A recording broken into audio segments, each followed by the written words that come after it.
Our planet holds a secret, drowned in the depths of every ocean.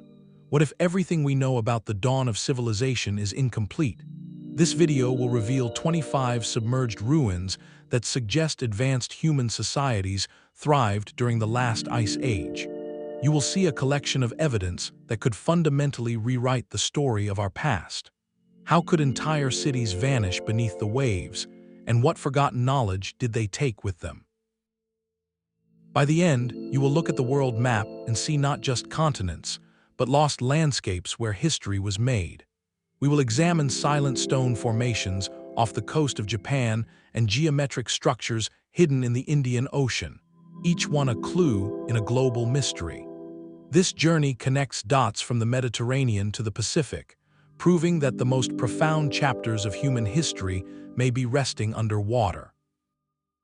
What does it mean for our future if our past is so much deeper than we ever dreamed 20,000 years ago? The world looked nothing like the one we recognize on a map today. The planet was in the grip of the last glacial maximum, a time when ice sheets stretched across continents, locking away an almost unimaginable amount of water. So much water was held in those frozen expanses that global sea levels plummeted, sitting more than 120 meters lower than they are now. That is a vertical distance greater than the height of a 40-story building. What did that mean for the shape of the land? Coastlines were not where we find them today. Vast stretches of what are now continental shelves, the gently sloping plains that border continents before dropping into the deep ocean, were completely exposed to the air. These were not barren underwater deserts, but fertile, habitable landscapes. They formed broad coastal plains, crisscrossed by rivers that flowed across what would one day become think of a map of the world, but with new continents added around every shoreline. One of the most famous of these exposed lands was Beringia, the land bridge that connected Asia and North America. But Beringia was just one example. Similar, now drowned plains existed off the coasts of India, Australia, Southeast Asia, and Europe. These areas were resource-rich, offering a mosaic of environments from estuaries and lagoons to forests and grasslands. For early human groups, these coastal zones would have been incredibly attractive places to live, providing abundant food from both land and sea. This presents a fascinating puzzle for conventional archaeology. Our traditional understanding of human prehistory is largely built on sites found inland, places that were never inundated. But what if the most favorable real estate during the Ice Age was not inland, but right along these now vanished shores? What if significant chapters of human cultural development, perhaps even early attempts at settlement and construction, occurred in these coastal zones? When the Ice Age ended and the Great Melt began, the seas rose not slowly, but in rapid pulses, swallowing these landscapes over generations. Any communities, any structures built there, would have been lost to the waves, their stories submerged beneath hundreds of feet of water. This is not a fringe idea, but a logical conclusion drawn from basic geology. To search for the origins of civilization only on today's dry land is to ignore a massive portion of the planet that was once home. So when we look at a strange formation we must first ask, was this once dry ground? The context of that ancient, lower sea level world is the master key. It transforms an odd underwater rock pile from a geological curiosity into a potential archaeological site, a silent sentinel from a coastline that vanished 12,000 years ago. With this dramatic environmental stage set, the search for these lost chapters truly begins. The search for these lost landscapes begins not with a shovel, but with sound. To find a city drowned beneath hundreds of feet of water, you first have to see through the dark. Marine archaeology has evolved into a high-tech treasure hunt, employing tools that let us map with astonishing clarity. Side-scan sonar is the workhorse of this exploration, a device towed behind a research vessel that emits acoustic pulses. These sound waves travel down, bounce off the seabed, and return to create a detailed, almost photographic image of the bottom. It can reveal the subtle contours of a buried wall, the straight lines of a foundation, or the unnatural geometry of a human-made structure, amidst the chaos of natural rock. But what about features hidden beneath layers of sand and silt? That is where a sub-bottom profiler comes in. Think of it as a sonogram for the. It uses lower frequency sound to penetrate the sediment, revealing layers and any anomalies buried within them, like the ghostly outline of an ancient river channel or the footprint of a settlement now sealed under time. For a closer look, robots take the plunge. Remotely operated vehicles, or ROVs, are tethered to a surface ship and piloted by technicians who watch live video feeds. They are the eyes and hands in the deep, capable of hovering over a site, collecting samples with manipulator arms, and streaming crystal-clear footage back to the researchers.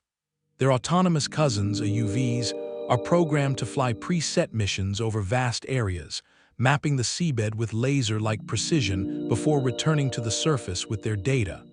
When the depth is manageable and the currents are calm, human divers still play a crucial role. There is no substitute for the trained eye of an archaeologist on site, able to recognize the subtle difference between a naturally fractured stone and a tool mark, to sketch the layout of a structure, or to carefully recover an artifact for further study. Finding a structure is only half the battle, proving its age is the other. If divers or ROVs recover a piece of wood, charcoal, or even a seashell that was part of the construction, scientists can use radiocarbon dating. This technique measures the decay of a radioactive isotope in organic material, providing a remarkably accurate date for when that organism was last alive. When no organic material is found, researchers turn to the context of the sea itself. By modeling known periods of rapid sea level rise from the end of the Ice Age and cross-referencing the depth of a site, they can estimate when that location would have been permanently submerged. This scientific rigor is what separates a compelling story from a discovery. It is the process that transforms an intriguing sonar blip into a data point in human history. These methodologies form a bridge of hard evidence across 12,000 years, allowing us to confidently point to a spot on the ocean map and say, people were here, and this was theirs before the waters came. With these tools in mind, our global search can truly begin, starting in a place where myth and geology collide with stunning force. The crystal waters off Japan's southernmost island hide a geological riddle. Just 25 meters down, a sprawling sandstone formation rises from the seabed, its sheer faces and sharp angles looking utterly out of place in the soft, blue world of coral and fish. This is the monument, discovered by a diver in the 1980s, and it has divided experts ever since.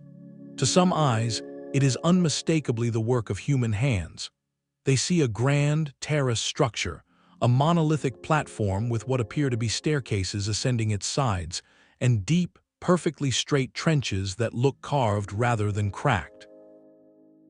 Marine geologist has spent decades studying the site, and he points to features like symmetrical arches, what seem to be carved pillars, and even what he interprets as a humanoid face etched into the stone. He argues this was a ceremonial complex, perhaps a temple or a pyramid, constructed on dry land over 10,000 years ago. The skeptics, however, offer a powerful counter-argument. They see the incredible power of natural forces. The region is prone to powerful earthquakes, and this particular sandstone splits along natural horizontal bedding planes and vertical fractures. Ocean currents, acting over, could have eroded the rock into these startlingly geometric shapes, creating the illusion of platforms and steps through nothing more than the persistent sculpting of water and time. So who is right? The answer may lie not just in the stone itself, but in the ancient geography. During the last ice age, this area was part of a broad coastal plain, completely above sea level. The monument sits on a now submerged landmass that was dry ground until the seas rose at the end of that period. This crucial fact shifts the entire debate. It means that whether natural or artificial, this structure was once an inland feature, exposed to the air and potentially accessible to people. The question transforms. We are no longer just asking if the sea carved these shapes, but whether humans could have modified a naturally advantageous rock formation, enhancing its terraces for a purpose lost to time, forces us to confront a fundamental challenge in this search: the blurry line between a masterpiece of geology and the faint fingerprint of a culture. It is a captivating and contentious starting point, a reminder that the first clues in a great mystery are often the most difficult to read. From the contentious cliffs of, we travel west to a place where legend is not a matter of debate, but a central pillar of culture. The ancient Sanskrit epics of India speak with vivid detail of a magnificent city named the Celestial Kingdom of Lord Krishna. These texts describe a metropolis of unparalleled splendor, with soaring gateways, grand palaces, and bustling ports. But the story does not end in glory, it ends in the sea. The scriptures recount that after Krishna's departure from the world, the entire city was consumed by the ocean, leaving only a memory. For centuries, this was considered a beautiful allegory, a symbolic tale from a deep mythological past. Then, in the early 2000s, something remarkable happened off the modern coast of Gujarat. Marine archaeologists conducting a routine survey in the Gulf made a startling discovery. Their sonar equipment painted a picture of the seabed that was anything but natural. Lying at depths of up to 40 meters, the scans revealed large, geometric formations. The images showed what appeared to be the outlines of massive walls, the grid patterns of streets, and the distinct shapes of pillars and rectangular foundations, all resting silently on the silt. Subsequent expeditions sent divers down to investigate, and they returned with physical proof. From the site, they recovered artifacts that had not been touched by human hands for pieces of pottery, stone tools, and intricately worked beads. When samples of these materials were subjected to scientific dating methods, the results were staggering. They pointed to around 7,500 years before the Common Era. This date is the key that unlocks the entire mystery. Geological records confirm that at that precise period, at the end of the last ice age, sea levels were far lower. The area that is now the Gulf was not a gulf at all, but a fertile river valley, a part of the Indian subcontinent that was fully above water and eminently habitable. The correlation is too powerful to ignore. A sophisticated coastal settlement did exist there, exactly where the legends placed, and it was indeed swallowed by the rising seas as the glaciers melted. This is not about proving the literal truth of a divine story, but about understanding how such stories are born. Represents something profound, a cultural memory so powerful it survived for over 9,000 years, passed down through countless generations in song and scripture. The scientific discovery does not diminish the myth, it gives it a breathtaking new dimension. It suggests that the epic tale of a city lost to the waves may be the echoed memory of a real event, a catastrophic loss of homeland that was woven into the very identity of a people. Here, sonar scans and sacred texts tell different parts of the same story, one written in sediment and stone, the other in poetry and faith, converging on a sunken plain that was once home. The legend of Atlantis casts a long shadow across the Atlantic, but the evidence may lie in a simpler, stonier form. Just off the coast of North Bimini in the Bahamas, holds a puzzle that has captivated explorers for over 50 years.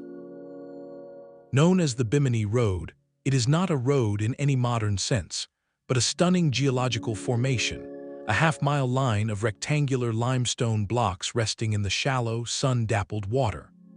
These blocks are massive, many over 3 meters long, and they are arranged with an uncanny sense of order, lying side by side in a deliberate seeming path that curves gently along the seabed. When pilots first spotted it from the air in 1968, the immediate, thrilling thought was clear: this must be a remnant of a lost civilization, perhaps even a wall or a foundation from the fabled Atlantis itself. Geologists, however, offer a more terrestrial explanation. They identify the material as a type of sandstone that forms naturally along tropical shorelines as sand and shell fragments cement together over time. They argue that as sea levels rose at the end of the Ice Age, This cemented layer fractured along natural lines of weakness, creating the remarkably neat, block-like segments we see today. It is, in their view, a beautiful accident of nature. Yet for those who stand on the site, the sheer precision of the layout gives pause. The blocks are consistently sized, they are often positioned at right angles to one another, and the overall curve of the formation feels intentional, not random. This has led some archaeologists and researchers to propose an alternative theory, that the Bimini Road is not a road at all, but the remains of an ancient breakwater or a foundational platform for a structure long since vanished. Could it have been a fishing weir, a ceremonial dock, or the base of a village built along a now-drowned shoreline? The crucial context, once again, is the ancient map. During the last ice age, the sea level around the Bahamas was over 100 meters lower. What are now scattered islands were then the high points of a much larger, continuous landmass. The area where the Bimini Road rests was not underwater, but was likely part of an inland area or a coastline accessible to people. This simple geological fact transforms the question from if humans could have been there to what they might have built there. The formation sits at a depth that matches the timeline of the Great Melt, a moment when a community living on that newly exposed land would have witnessed the waters slowly, inexorably, reclaiming their home. Whether a marvel of natural geology or a feat of simple, clever engineering, the Bimini Road stands as an iconic mystery.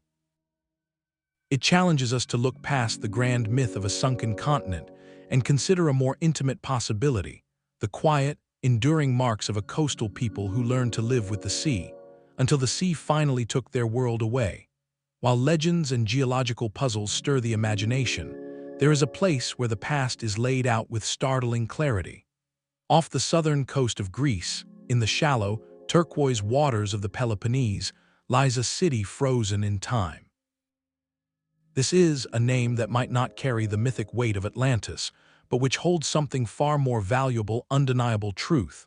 Discovered in 1967 and meticulously mapped in the following decades, is not a mystery of maybe, it is a fact. Here, thee is not hiding secrets, it is displaying them. As you glide over the site, the entire urban plan unfolds beneath you. You can trace the main street, still winding between the foundations of stone buildings.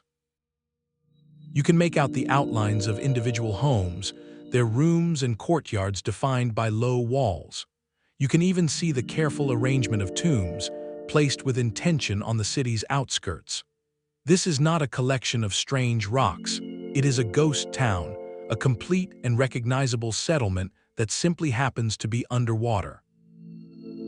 Archaeological study dates the city's peak to the Bronze Age, around 4,800 years ago, a time of trade and cultural exchange across the Mediterranean. But the ground beneath tells a longer story. The location, on a sheltered bay with a natural source, was so ideal for human habitation that evidence suggests people lived here long before the grand stone buildings were ever raised. This is the critical connection to our larger story. While the magnificent ruins we see are from a later era, the city's very existence in this spot is a direct consequence of the world reshaped by the Ice Age. The land here was stable and inviting only after the great glaciers retreated and sea levels approached their modern height. However, did not sink simply because of that global rise. It is a victim of a 1-2 punch, a global process meeting a local force. This region of Greece is seismically active, and the land itself is slowly subsiding. The combination of the gradually rising ocean and the slowly sinking coastline sealed the city's fate over centuries, allowing its structures to be preserved rather than violently destroyed. This makes an archaeological treasure of unparalleled importance. It provides a perfect, undisturbed blueprint. For researchers, it is a reference manual, showing exactly what a coastal settlement from deep antiquity looks like when claimed by the sea. The layout reveals early concepts of urban planning, where craftspeople's workshops were situated, how homes were oriented for community and privacy, and how the living respectfully separated their space from that of their ancestors. Every pottery shard, every stone tool left in place, tells a story of daily life, of meals prepared, of goods traded, of ceremonies observed, is the tangible proof that anchors our search. When we look at more ambiguous formations in deeper, darker waters, we can ask, would a genuine settlement look something like this? This sunken Greek city is the sober, scientific baseline, a reminder that the drowning of human history is not a theory, but a documented, measurable event, one that has happened time and again along every shore where land gently meets the sea. But the story does not end at the shallow coasts. It plunges into profound darkness, to a place where the very scale of the mystery defies easy explanation. In 2001, a team of oceanographers mapping off the western tip of Cuba made a discovery that still sends ripples through the field. Their side-scan sonar was not looking for ruins. It was simply charting the underwater landscape of the peninsula. What it revealed, however, was anything but simple. At a staggering depth of between 600 and 700 meters, the sonar images showed a series of colossal, geometric formations. The most striking appeared to be massive, symmetrical stone structures, some with the distinct, angular silhouette of pyramids. Others formed vast, circular patterns and long, straight lines that stretched across the seabed for kilometers. Sheer size and the eerie precision of these shapes stood in stark contrast to the usual, chaotic topography of the deep ocean floor. If these are natural, they represent a geological phenomenon unlike any other documented at such depths. If they are not natural, the implications are staggering. The depth is the critical, mind-bending clue. For these structures to be on the dry land where humans could have built them, the sea level would have to have been over 600 meters lower than it is today. This far exceeds the 120-meter drop of the last ice age. It points to a not of 12,000 years ago, but potentially hundreds of thousands, or even millions, of years in the past, a period long before modern humans are believed to have evolved. This places the Cuban formations in a category all their own, pushing the boundaries of the debate to its absolute limit. The extreme depth presents an almost insurmountable challenge for investigation. Sending remotely operated vehicles to that pressure-filled darkness is a monumental and expensive task, and recovering physical evidence is fraught with difficulty. Consequently, the findings remain highly controversial. Most mainstream scientists urge extreme caution, pointing out that sonar imagery can be ambiguous and that unusual geology can often mimic artificial structures. They rightly call for more data, for physical samples, for anything beyond a tantalizing shadow on a screen. Yet the site persists as a profound question mark. It forces us to confront the outermost edges of possibility. Could our understanding of human antiquity, or even of Earth's climatic history, be incomplete in ways we have not yet dared to consider? The underwater pyramids of Cuba may ultimately be explained as a spectacular trick of nature, but they stand, or lie, as a powerful symbol of how much of our own planet remains unexplored and unexplained. They represent the deepest mystery of all, a silent challenge from the abyss, asking us just how far we are willing to look and how far back we are prepared to see. The deep Atlantic holds its secrets close, but the shallow North Sea whispers a different, more intimate story. Between what is now Britain and the Netherlands lies a submerged world with a name. During the last ice age, this was no sea at all, but a vast, low-lying plain, a verdant landscape of rolling hills, forests, and winding rivers that formed a continental bridge. It was a rich ecosystem, teeming with wildlife, and it was home. For thousands of years, Mesolithic hunter-gatherers thrived here, following herds, foraging in the woods, and fishing in the rivers. This was not a speculative paradise. It was a real place where real people lived entire lives. Then, the world warmed.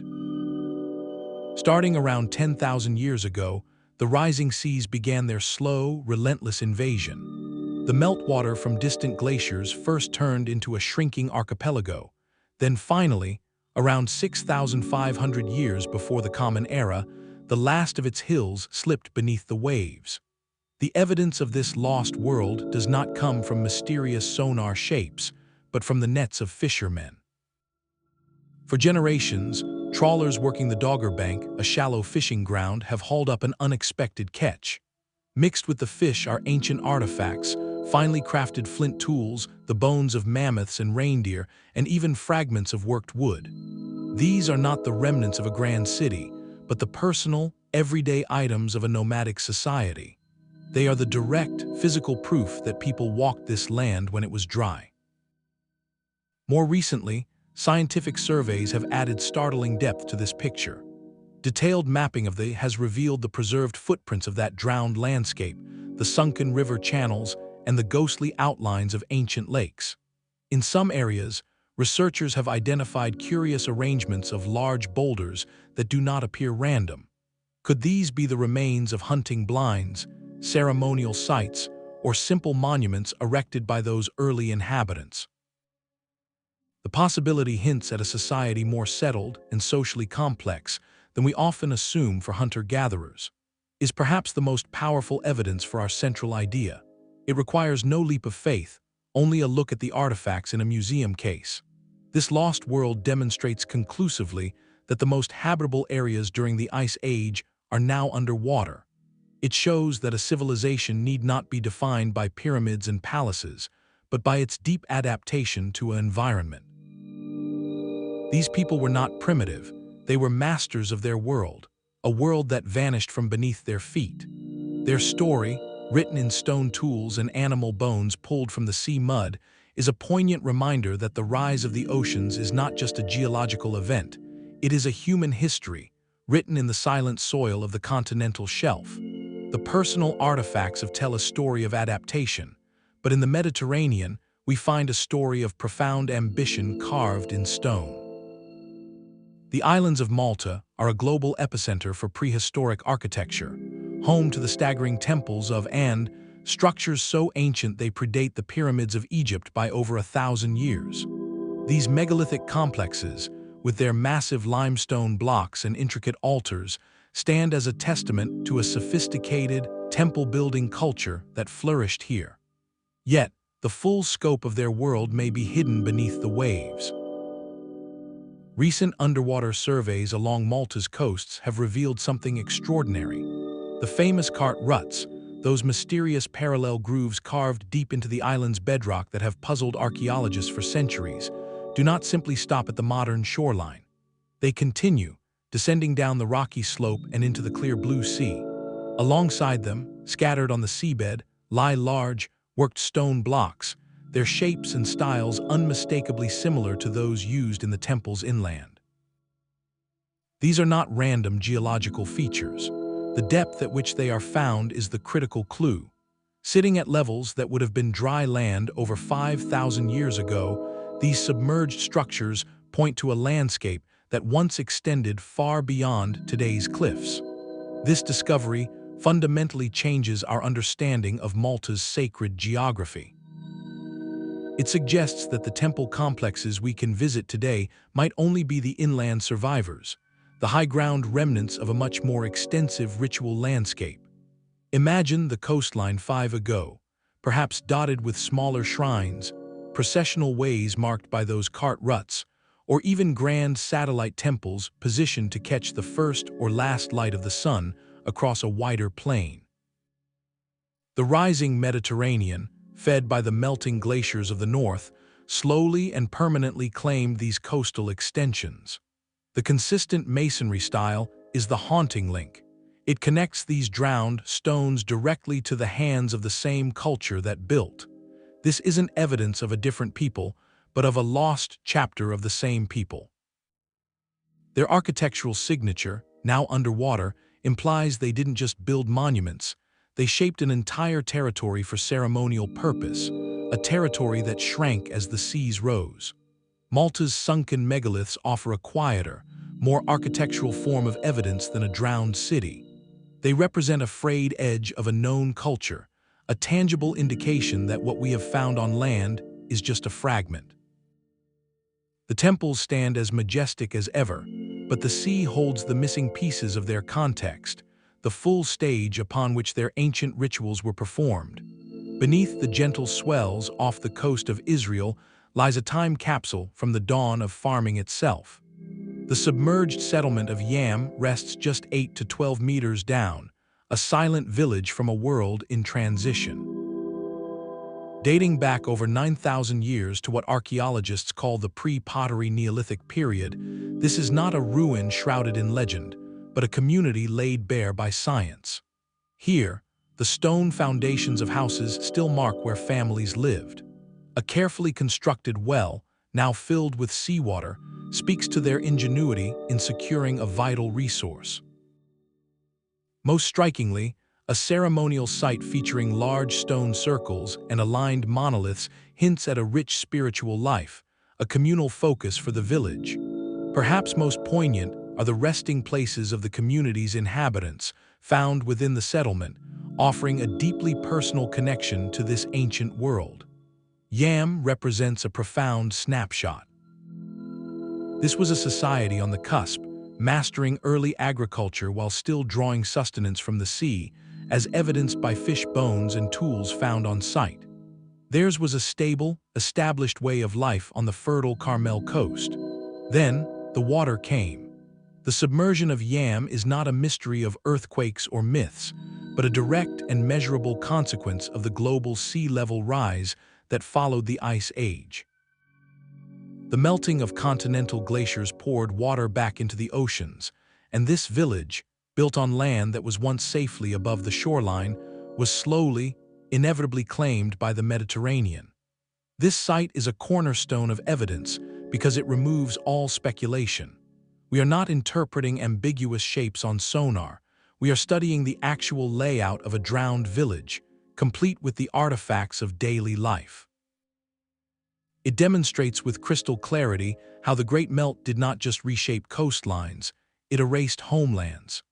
Yam preserves a moment frozen at the very end of that epoch, a quiet testament to a community that thrived until the world itself changed around them.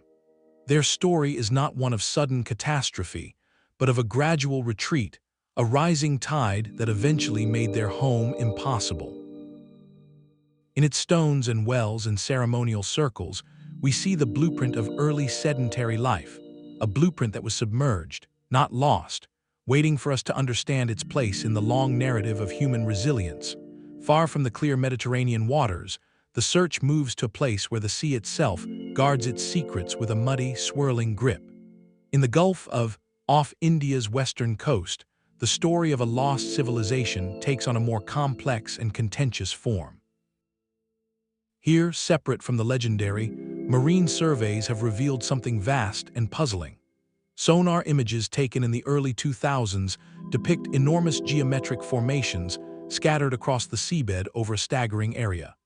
The scans suggested the outlines of what appeared to be massive step structures, the grid-like patterns of urban planning, and the long, straight lines of potential foundations, all lying in the deep silt.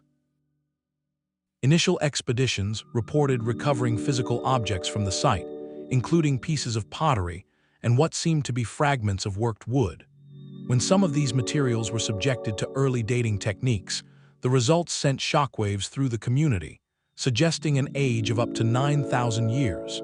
If this would place a sophisticated settlement here at a time when this entire gulf was a dry river valley, a fertile extension of the Indian subcontinent.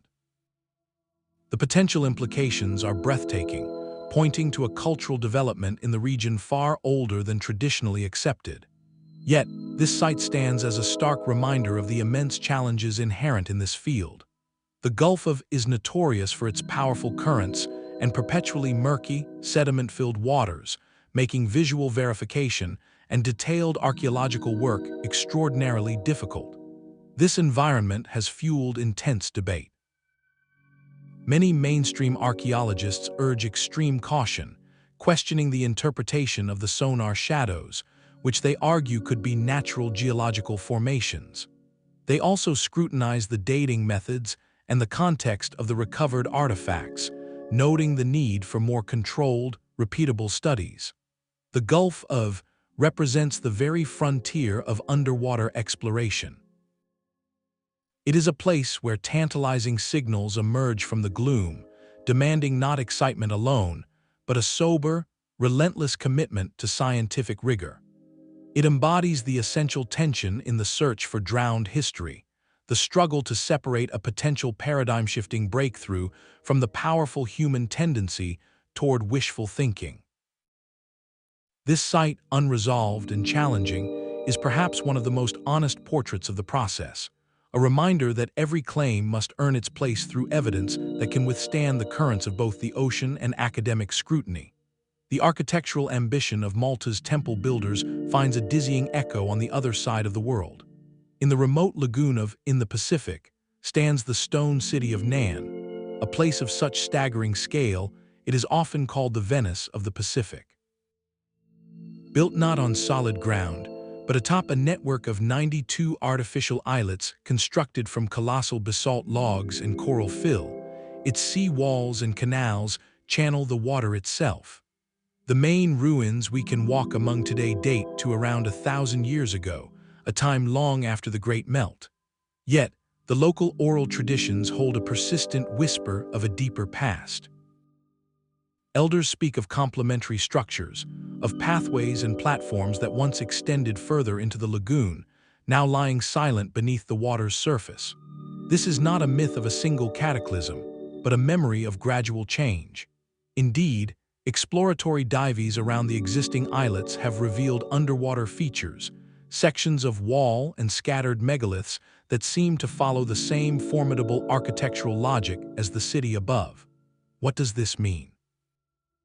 Nan presents a crucial, nuanced lesson in our search. It reminds us that sea level change is not a single, dramatic event that happened 12,000 years ago and then stopped. It is an ongoing process, a slow settling of the global ocean that continued to influence coastlines for afterward. The brilliant engineers who built Nan 1,000 years ago were not constructing on a pristine, stable shore. They were building upon a landscape that was still dynamically adjusting to the post-Ice Age world, a coastline that had been sculpted by those ancient, rising waters. Their choice to build a city in the lagoon, on painstakingly assembled artificial land, might itself be a response to this very environment, a clever adaptation to a wetter world still finding its balance. So while the visible city is not an Ice Age relic, it is a direct descendant of that era's consequences. It encourages us to broaden our view beyond a simple hunt for cities that are older than the pyramids. It asks us to see a continuous conversation between humanity and the sea, a dialogue that spans from the drowned villages of the Neolithic to the aquatic fortresses of the medieval Pacific. Every coastal civilization, across every millennium, has built its story upon a shoreline that is, in geological terms, always in motion. Nan stands as a magnificent testament to that enduring negotiation, a city built not just with stone, but with a profound understanding of the water's restless memory. Sometimes the ocean itself pulls back the curtain. The devastating Indian Ocean tsunami of 2004 brought unimaginable hardship, but in its terrible wake, it offered a fleeting glimpse of a forgotten world. Along the coast of Tamil, near the ancient temple town of, the tsunami's powerful backwash momentarily drained the shoreline, exposing a secret that had been submerged for centuries. Local fishermen and stunned residents saw what generations had only spoken of in legend: stone walls, large rectangular blocks, and the outlines of structures lying silently on the wet seabed. This was a physical confirmation of an old folklore, the tale of the 7 pagodas. The story says that 6 magnificent temples once stood beside the one surviving shore temple, a glorious complex that was consumed by the sea in a single night of divine wrath. For a brief moment, the myth became visible reality. Subsequent archaeological surveys confirmed the discovery. Using sonar and underwater exploration, researchers mapped extensive ruins spread across the seabed, including fallen columns, platform foundations, and elaborate stone sculptures. These are not the mysterious, primordial ruins of a lost Ice Age civilization, but the elegant, ornate architecture of the dynasty, dating to the 7th and 8th centuries of the Common Era. They are believed to be satellite shrines, grand gateways, and processional paths that once formed a vast ceremonial complex centered on the shore temple, a complex that extended far into what is now the ocean. Their drowning is a story of a slower, more persistent force.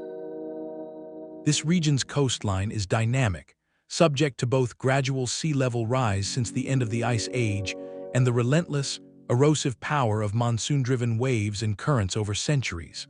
The builders, masters of stone, constructed their monuments on a shoreline that was still settling into its modern form, a coastline that had been sculpted by those ancient, global changes.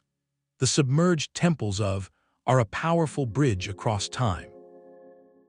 They show us that the process of land giving way to water is not a one-time historical event, but a continuous dialogue between geology and human endeavor.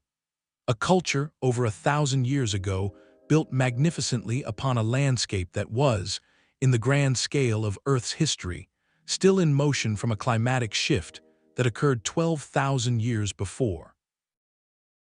Their loss is our gain in understanding, a clear example of how later civilizations inherit and build upon a world shaped by deep time, often unaware that the very ground beneath their greatest achievements holds a memory of a much older, rising sea. The sea can swallow a legend and keep it perfectly intact for 2,000 years. Off the coast of Egypt, near the Nile Delta, the Mediterranean holds the sunken city known to the ancient Egyptians as. This was not a minor settlement, but a grand, thriving port, a critical gateway where Greek merchants and Egyptian officials once met, a city of immense wealth and spiritual significance mentioned by Herodotus himself. Then, around the 2nd century before the Common Era, it simply vanished beneath the waves, lost to history until its rediscovery at the turn of the 21st century. The cause of its drowning was local, a combination of unstable, liquefying soil and gradual land subsidence, not the global sea level rise of the Ice Age. Yet, its discovery is a revelation for our entire search. When archaeologists finally mapped its drowned streets, they found a world frozen in time. The silt of had acted as a perfect preservative, cradling colossal statues of a pharaoh and a queen over 5 meters tall, their features still sharp. They uncovered grand stone temples dedicated to the gods Amun and intact steles covered in hieroglyphs, and even the haunting remains of more than 60 ancient ships, still moored as if waiting for a cargo that never came. This is not a collection of ambiguous shapes. It is a complete, magnificent city, preserved with a clarity that defies its centuries underwater. Is the ultimate proof of concept. It demonstrates, beyond any doubt, that the marine environment is not a destroyer of history, but can be its most meticulous curator. The same silt that buried this port can encase and protect structures for safeguarding organic materials like wood and fabric that would have crumbled to dust on land. This fact ignites the imagination. If a city from the classical age can be preserved in such stunning detail, what might the sea be holding from a far deeper past? Serves as a powerful analog, a tangible example of what we should be looking for. It fuels a compelling line of thought. The forces that sank this Egyptian port were local, but the result is the same as a global sea level rise, a bustling human world transferred to the silent domain of the deep. It makes the possibility of finding even older settlements, from the very coasts that were exposed during the Ice Age, feel not like fantasy, but like the next logical chapter in underwater discovery. We have seen what the sea can keep safe from 2,000 years ago, so what wonders might it be guarding from 10,000? The frigid, brackish waters of the Baltic Sea guard a different kind of mystery, one born of ice and shadow. Here, sonar scans have painted a gallery of bizarre shapes on the most famous being the so-called Baltic Sea Anomaly. Discovered by a Swedish diving team in 2011, this sonar image revealed a large, circular object with what appeared to be straight edges, a central depression, and even trailing marks reminiscent of a skid path. Its uncanny resemblance to a certain iconic science fiction spacecraft ignited a global firestorm of speculation. Could this be a crashed, ancient artifact of human origin, or perhaps a remnant of a lost human technology? The scientific consensus, however, points firmly toward the powerful forces of nature. The Baltic Sea basin was carved and scoured by massive glaciers during the Ice Age. As these ice sheets retreated, they deposited enormous boulders and carved deep grooves into the bedrock. Geologists argue that the anomaly is most likely a glacial erratic, a large rock deposited by melting ice, possibly composed of dense basalt. Its strange features could be the result of natural glacial scoring, subsequent sediment deposition, and the peculiar distortions of side-scan sonar in cold, layered water. Other unusual formations in the region, like long, straight ridges or perfect circles, often have similar geological explanations, from moraine deposits to methane vent craters. Yet, the context of this region is what makes even these natural oddities profoundly relevant to our search. The Baltic experienced a dramatic geological dance after the ice melted. The immense weight of the glaciers had pressed the land itself downward.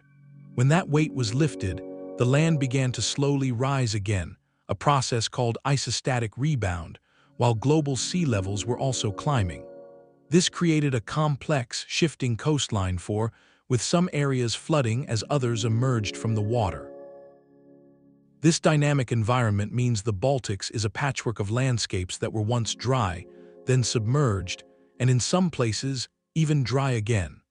While the Baltic Sea Anomaly itself is almost certainly not a constructed ruin, it stands as a powerful symbol.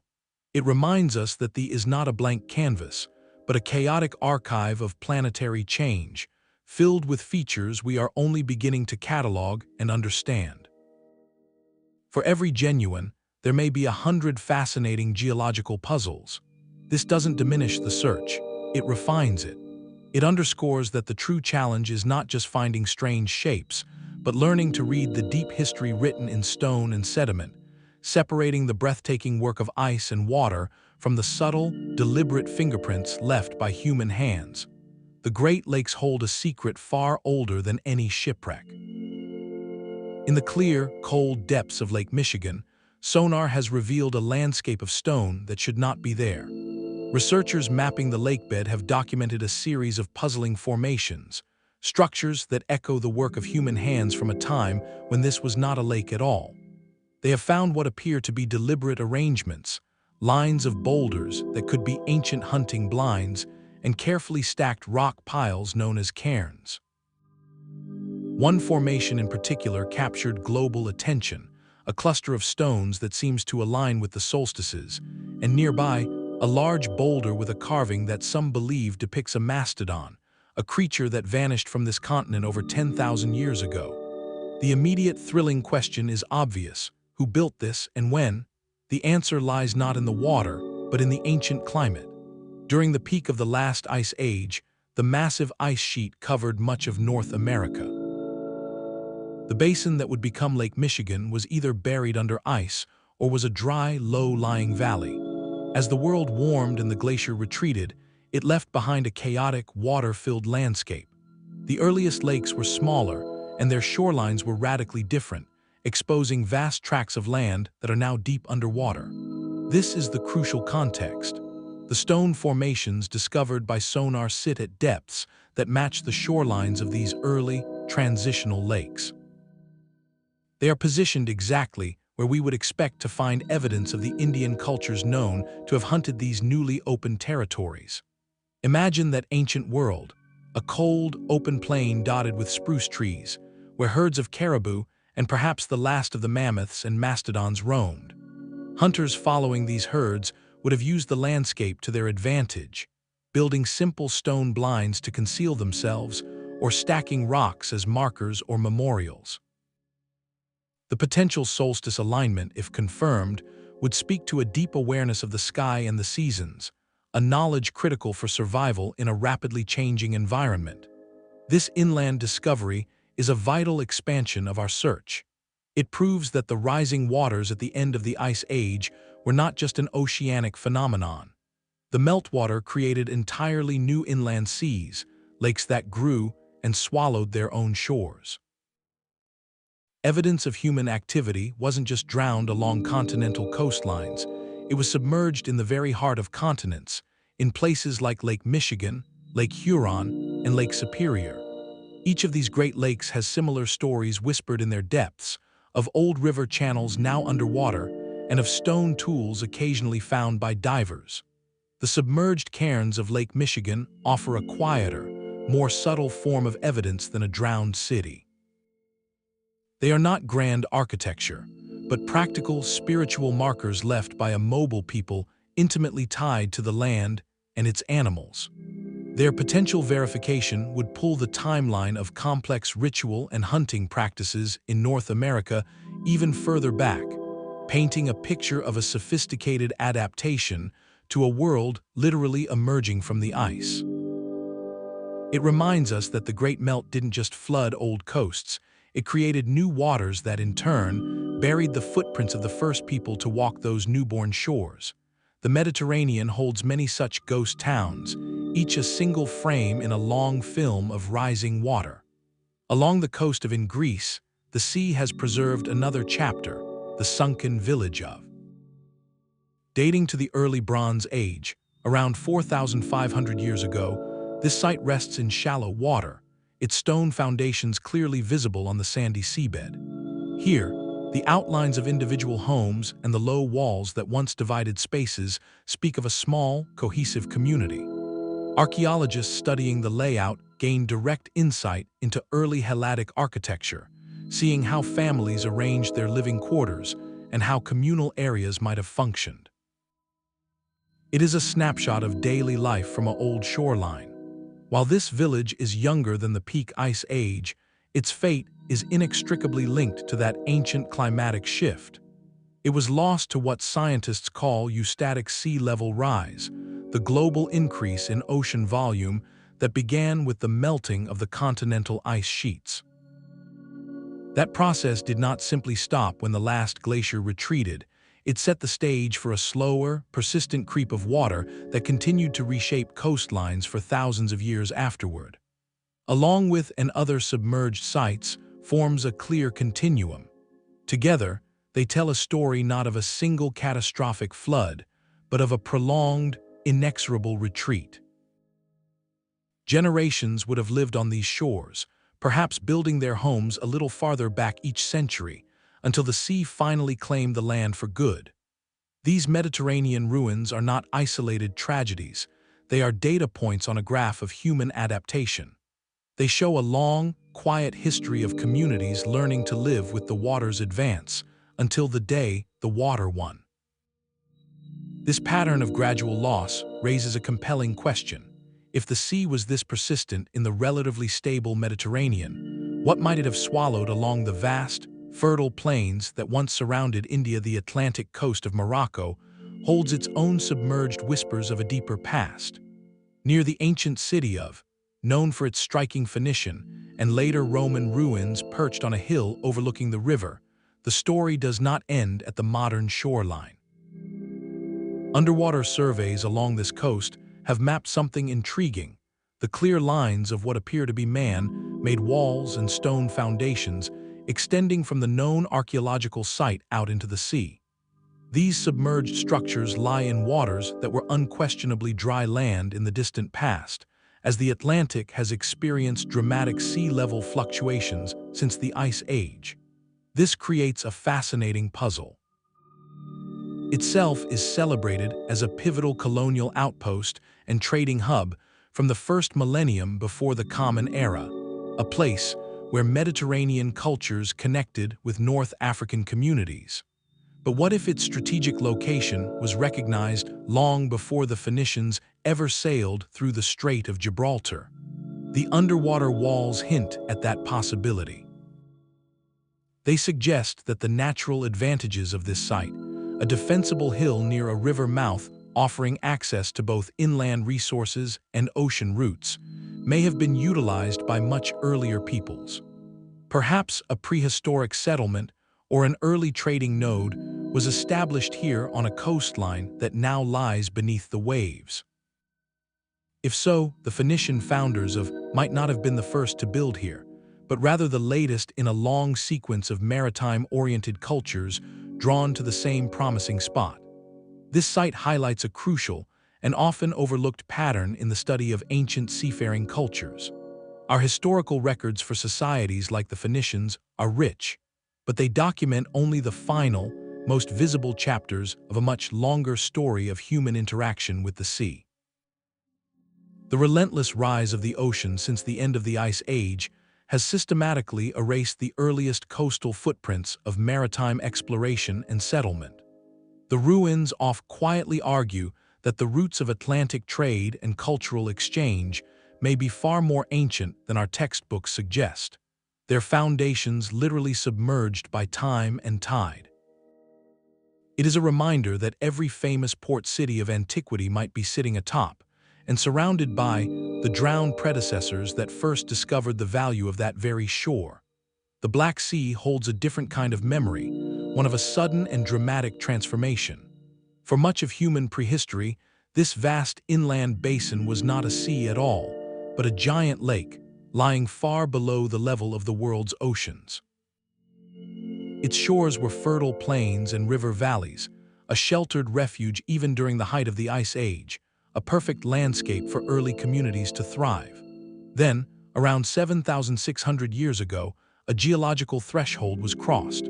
As the rising Mediterranean Sea finally topped the natural sill of the strait, began to pour into the low-lying basin with catastrophic force. This was not a gentle rise, but a roaring, relentless cascade that may have continued for months or even years. The event would have been apocalyptic for anyone living along those ancient lake shores. The water line advanced by kilometers each day, swallowing forests, river deltas, and any settlements in its path, forever changing the chemistry and ecology of the entire basin.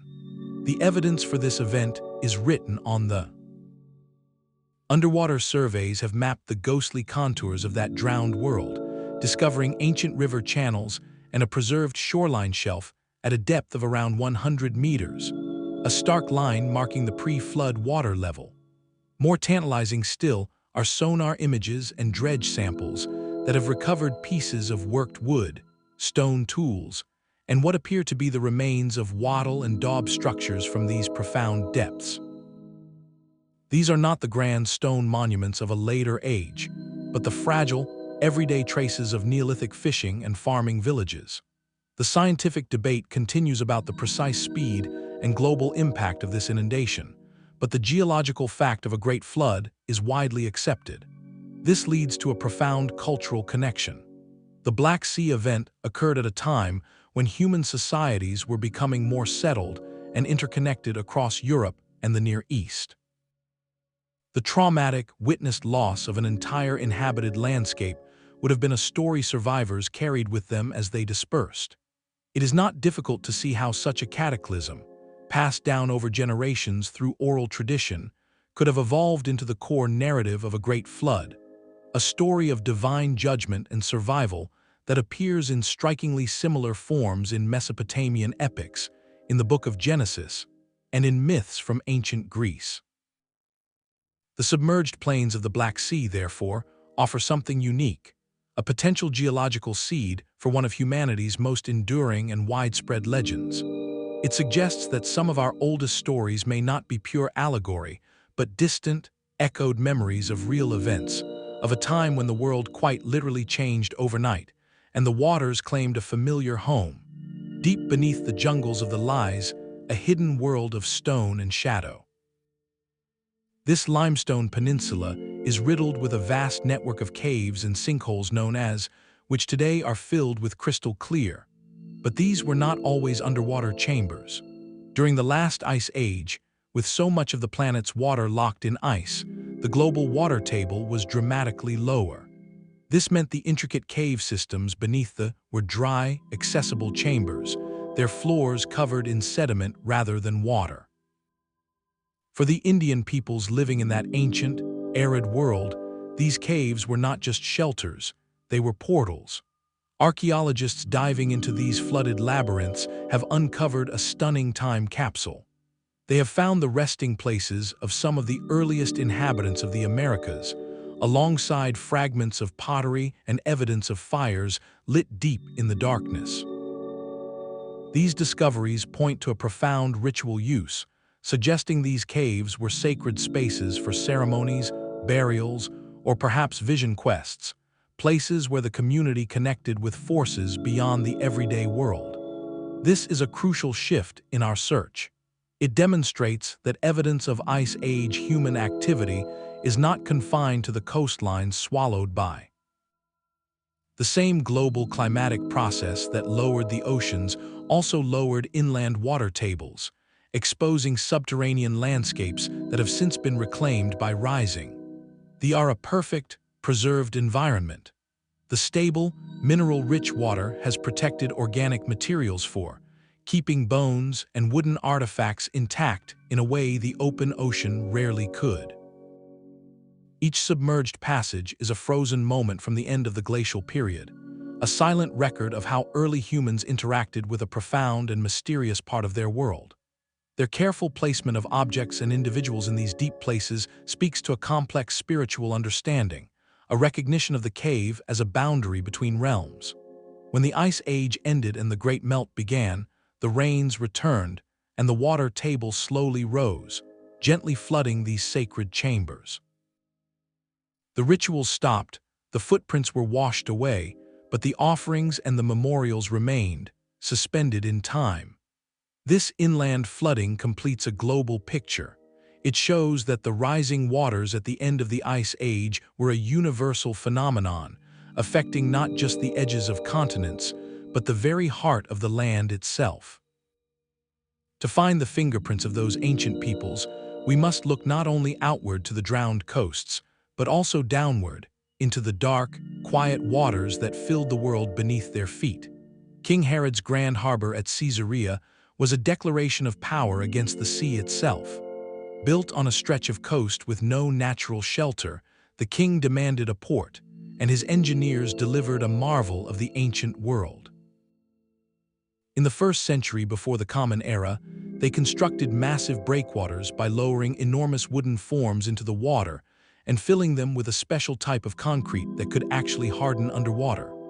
This hydraulic concrete, a Roman innovation, allowed them to build directly in the crashing waves, creating a safe anchorage for hundreds of ships.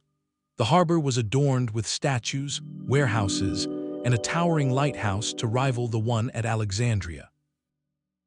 It was a masterpiece of will over nature.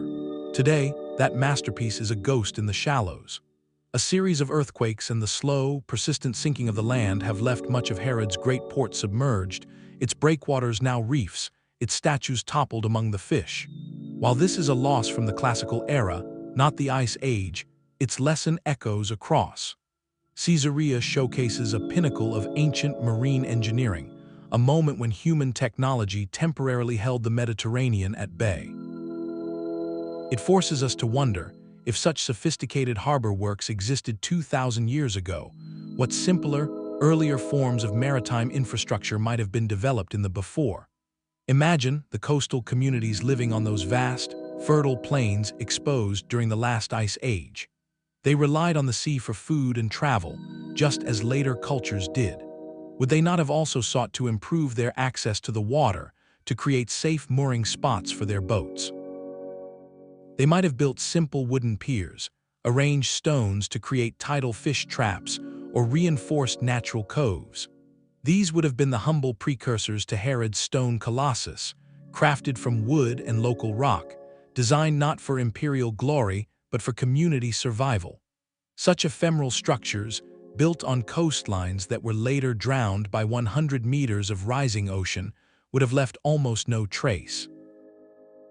Wood rots, stones scatter, and of sediment bury the subtle footprints of early maritime life. Caesarea, in its sunken grandeur, stands as a symbol of this profound loss. It represents the visible end of a very long technological story, a story whose earliest and most fragile chapters are missing, swallowed by the very element they sought to master. The Roman concrete may endure underwater, but the woven reed nets and timber pilings of a much older world are gone, leaving us to piece together the full narrative of our relationship with the sea from the few monumental fragments that survived the tide. 40 meters beneath the waves near, the Mediterranean holds a single, silent question. Resting on the seabed is a stone colossus, a monolith weighing 15 tons, its surface bearing the unmistakable signature of human intention. Three perfectly regular holes, drilled through the hard rock with a precision that waves and currents could never replicate, mark it as something shaped, not born. This is not a natural formation. It is a piece of work, abandoned in the deep. The immediate puzzle is its purpose. Was it a territorial marker, a boundary stone for a territory that no longer exists? Could it have been the cornerstone of a structure, a temple or watchtower that was never completed? Or perhaps it was simply a quarry block, cut and prepared for transport, that never reached its destination, lost in transit when the world around it changed forever. The true significance, however, lies not in its lonely purpose, but in its profound location. Today, it sits in a realm of perpetual blue, but during the last ice age, this entire area was a rugged, dry landscape, part of a vast coastal plain that connected islands and headlands now separated by sea. The monolith was shaped on dry land, by people who walked where fish now swim. Its current depth of 40 meters is a direct measurement of time, correlating exactly with the sea level rise that followed the glacial melt. This single stone is a fragment of a much larger story. Moving a 15-ton block requires more than brute strength.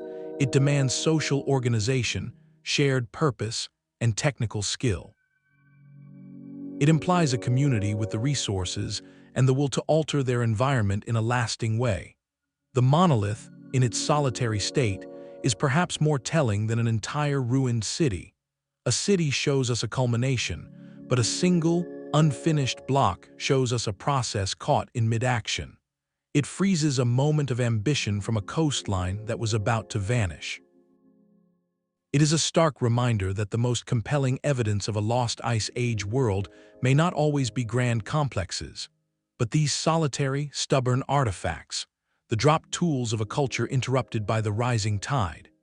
This one stone, with its three mysterious holes, proves that in the heart of the Mediterranean, humans were not just living on that ancient plain, they were shaping it monumentally on a scale that still echoes from the staggering monolith of proves ambition, but a discovery on dry land has reshaped the very timeline of civilization itself. In southeastern Turkey, far from any coast, lies. This is not a submerged site, yet its existence casts an entirely new light on everything that might lie beneath the waves.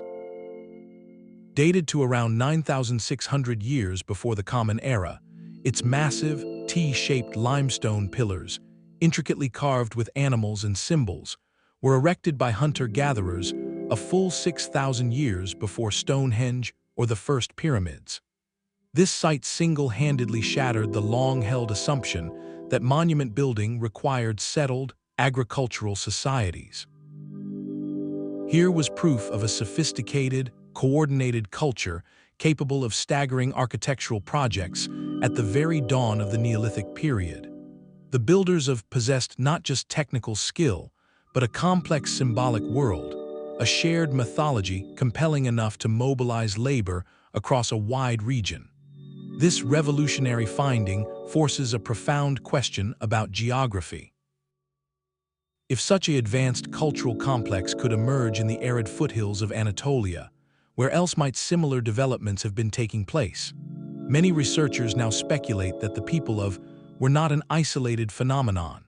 Their intricate carvings of water birds, fish, and boats suggest a symbolic connection to aquatic environments, perhaps even a cultural memory of or interaction with richer coastal zones.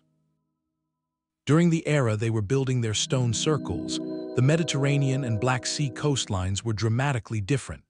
Vast, fertile plains, now submerged, stretched far beyond today's shores.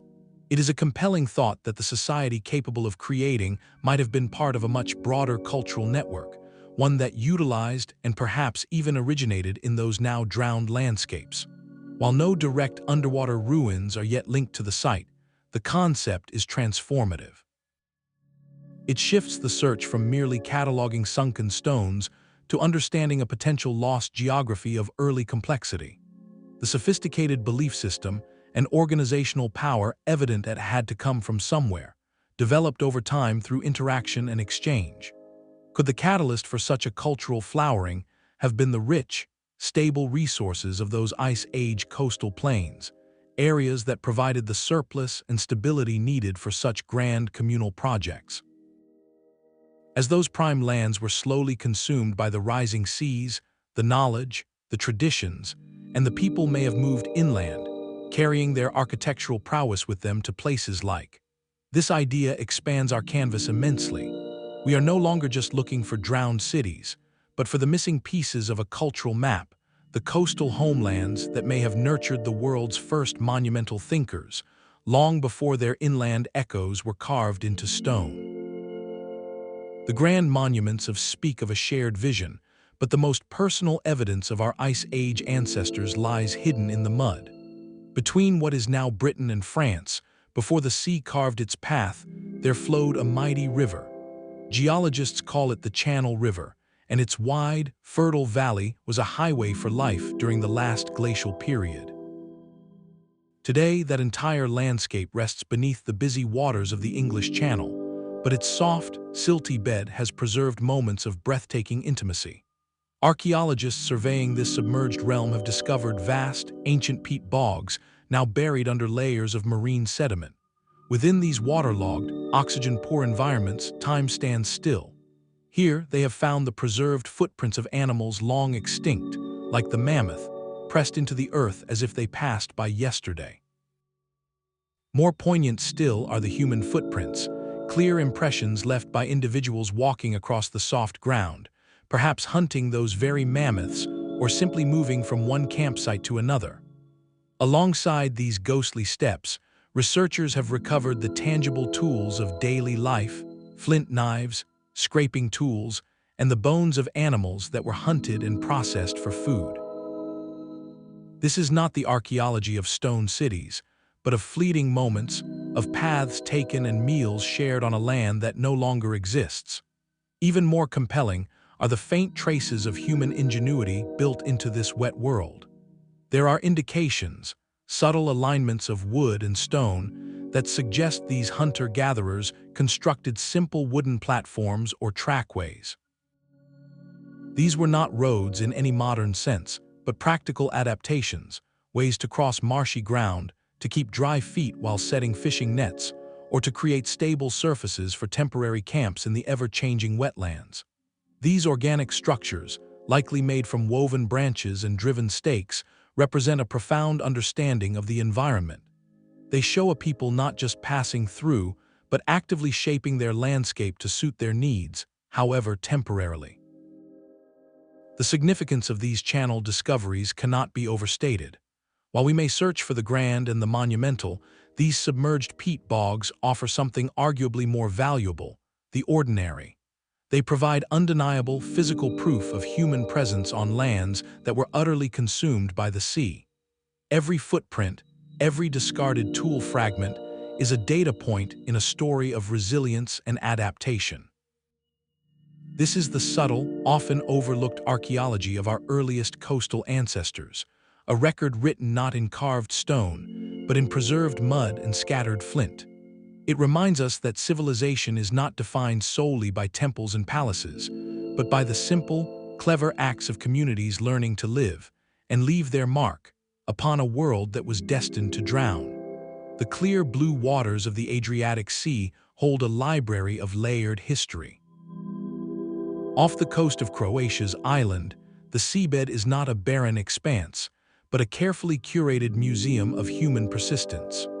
Here, divers and underwater archaeologists can trace a timeline of occupation across thousands of years, all in one submerged location.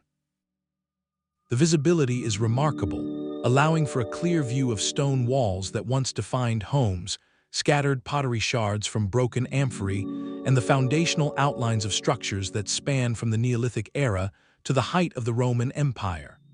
Each layer represents a different chapter, a different community that chose this beautiful, sheltered coastline to build a life. Their combined story, however, is one of gradual retreat. The submersion of these sites is not the result of a single catastrophe, but a dual force of nature.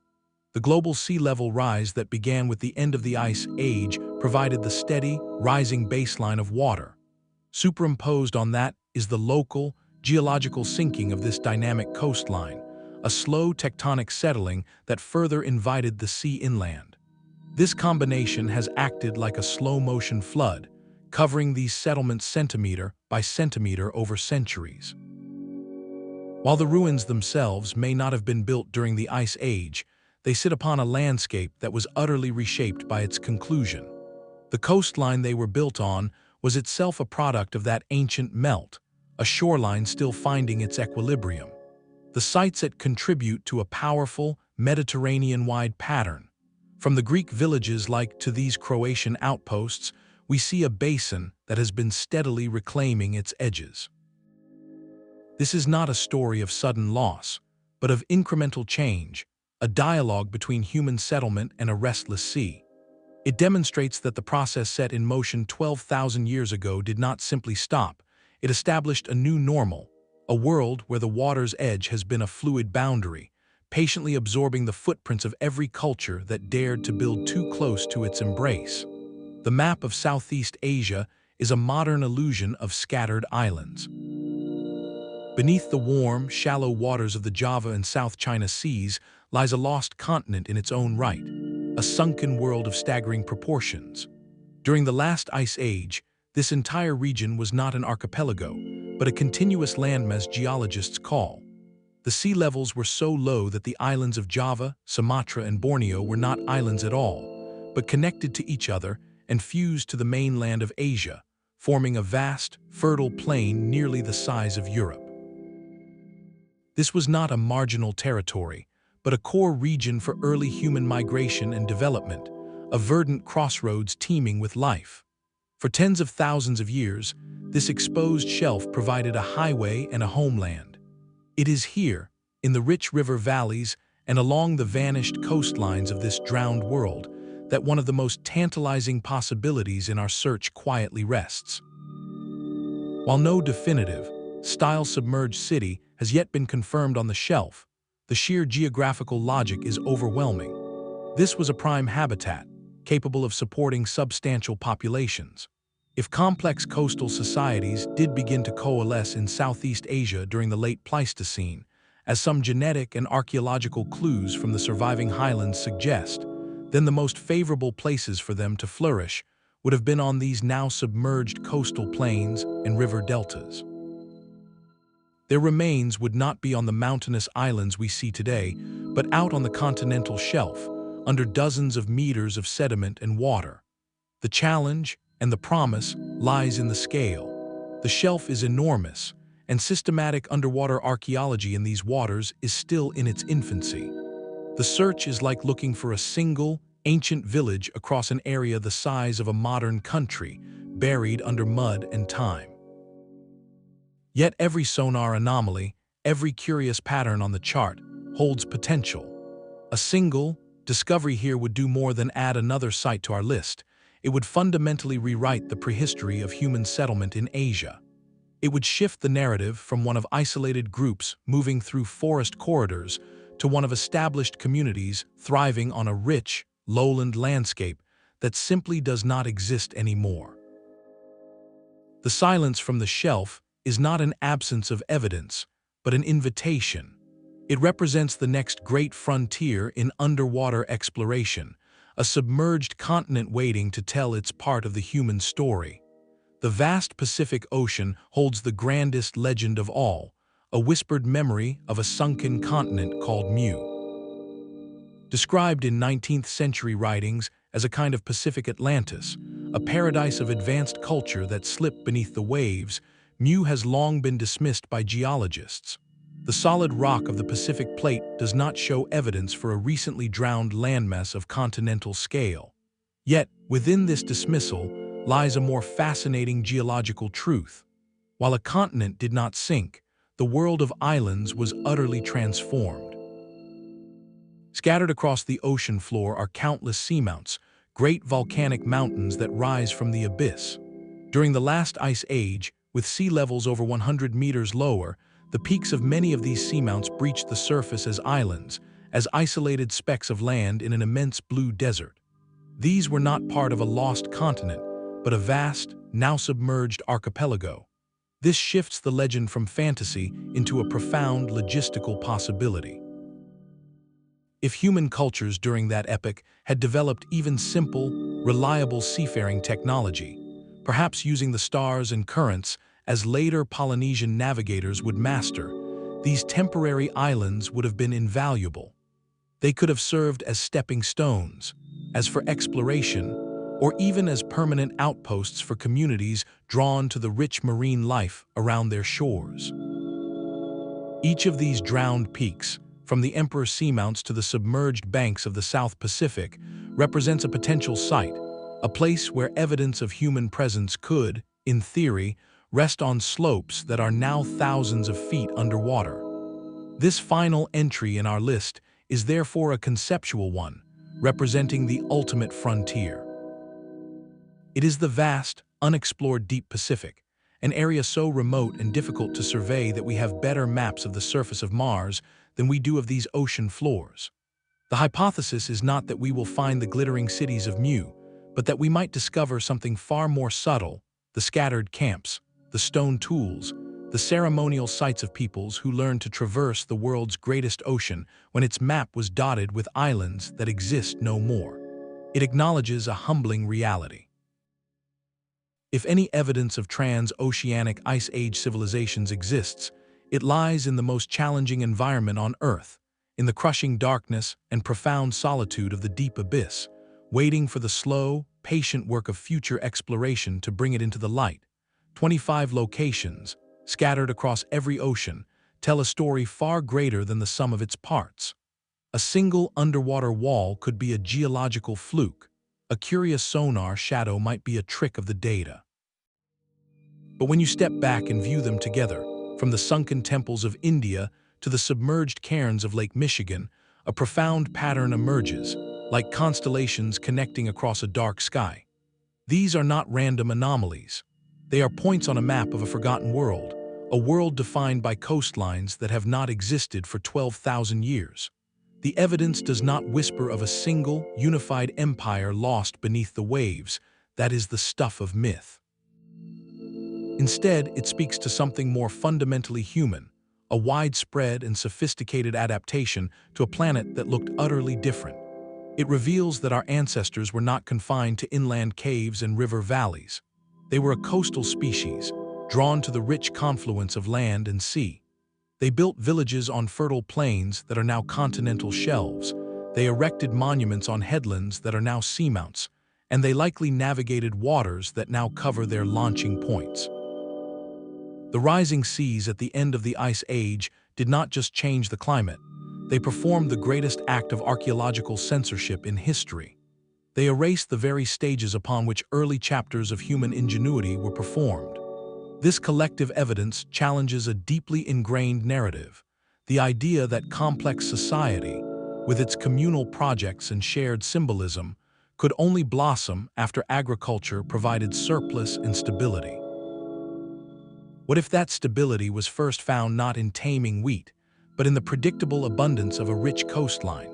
What if monument building began not as a product of settled farming life, but as a ritual practice of coastal communities who had the time and resources to look beyond mere survival? The submerged ruins we are finding, from the ceremonial circles of Yam to the potential solstice markers in Lake Michigan, suggest that social complexity has deeper, wetter roots.